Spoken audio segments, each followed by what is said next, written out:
Welcome back to my channel, where we're continuing our journey into Figma, the ultimate design tool. In this video, we'll demystify the concepts of artboards and frames. By the end of this tutorial, you'll know how to create and resize artboards like a pro.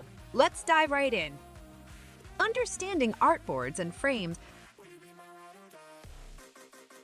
First things first, what are artboards and frames, and why are they essential in Figma? Artboards are like blank canvases or pages where you create your designs. Think of them as individual spaces for different screens or sections of your project.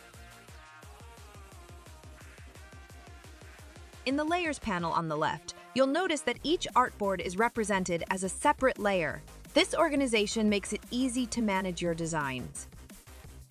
Now let's talk about frames. Frames are like containers within artboards where you place your design elements. They help you group, organize, and manipulate elements as a single unit. Creating artboards.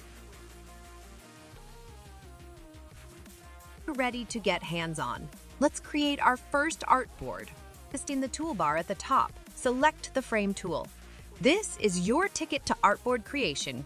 Click and drag on the canvas, just like this, and voila! You've got yourself an artboard. Notice that you can choose different sizes for your artboard. Common choices include phone, tablet, or custom dimensions. Simply pick what suits your project. Resizing artboards. Sometimes you may need to adjust the size of your artboard. No problem, Figma makes it easy. Need to resize an artboard? Select it and you'll see these resize handles. Click and drag any of them to resize the artboard to your desired dimensions.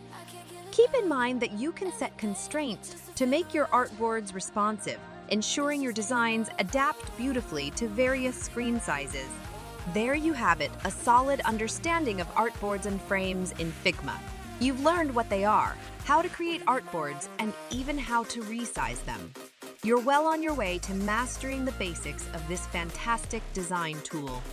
In our next video, we'll explore more advanced techniques, so be sure to subscribe and hit that notification bell to stay updated.